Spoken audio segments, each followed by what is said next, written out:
Hello friend, आज मैं आप लोगों को प्रतिलेखन संख्या 8 लिखवाने जा रही हूँ। स्टार्ट। महोदय, दूसरे शब्दों में आर्थिक, व्यापारिक, निवेश और तकनीकी कारणों से द्वितीय महायुद्ध के बाद और शीत युद्ध के दौरान एशिया के देशों में पुनः धुंधलापन पैदा हुआ।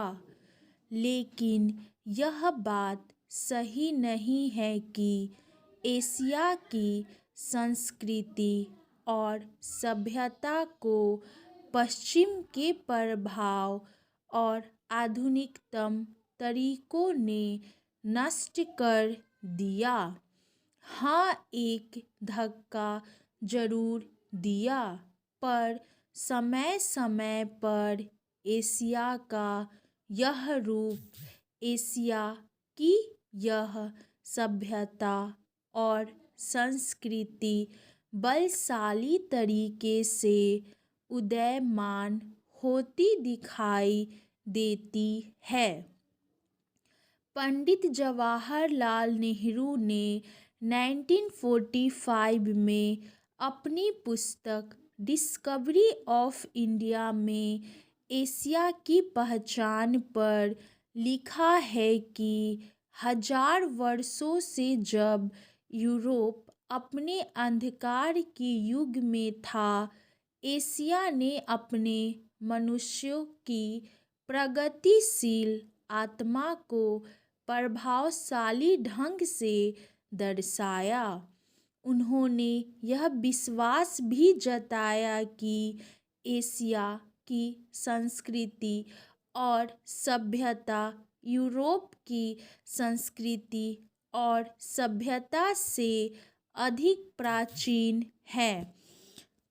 आज के दिनों में भी चीन के नेता अपने यहाँ आध्यात्मिक क्रांति की बात करते दिखाई देते हैं और अपने आर्थिक विकास को भी प्रतिबिंबित करते हैं। मलेशिया के प्रधानमंत्री भी बड़े गर्व के साथ मलेशिया के रास्ते की बात करते हैं और आधुनिकता और पारंपरिक संस्कृति के मिश्रण से मलेशिया का विकास करना चाहते हैं। भारत के प्रधानमंत्री भी मध्य मार्ग की बात करते हैं, जिसको वे भारत का पारंपरिक विचार कहा करते हैं। वियतनाम के यशस्वी नेता भी साम्यवादी विचारधारा को पारंपरिक सहिष्णुता के अनुसार ढालना चाहते थे।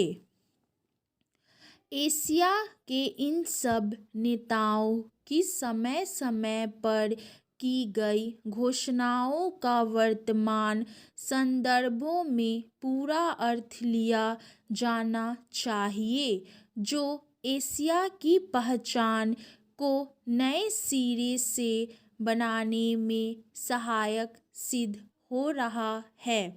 पैरा।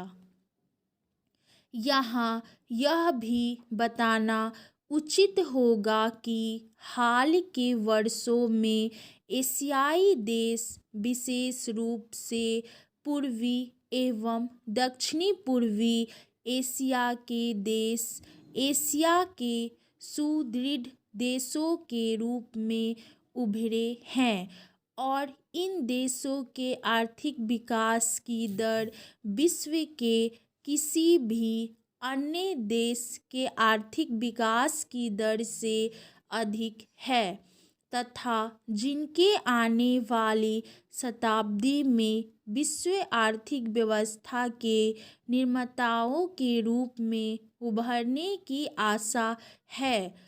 आर्थिक सफलता की इन कहानियों का श्रेय मुख्य रूप से अनुशासित कार्य, किफ़ायत एवं बचत की उचित दरों जैसी एशियाई विशेषताओं को जाता है तथा इनसे देशों की जनता के जीवन स्तर में सुधार आया है और एशिया की पुनः खोज जैसा वातावरण बन रहा है। एशिया के देशों में अब आपसी भाईचारे की भावना उभर रही है और इससे ये देश परस्पर निर्भर हो रहे हैं तथा शीत युद्ध के प्रभाव से मुक्त होते जा रहे हैं। हमारी सरकार ने अपने एशियाई पड़ोसियों के साथ बेहतर संबंध बनाने में पहल करके इस बदलते रुख के प्रति सकारात्मक रवैया अपनाया है। इन सब प्रश्नों का जवाब आज उपलब्ध नहीं है, लेकिन सने सने इन प्रश्नों में ही इसके उत्तर मिलेंगे। एशिया अपने इन प्रश्नों के उत्तर में एक नए एशिया को जन्म देगा और अपनी एक नई पहचान बनाएगा। यूरोप और अमेरिका के आधुनिक औद्योगिक विकास में फर्क नज़र आता है। स्टॉप।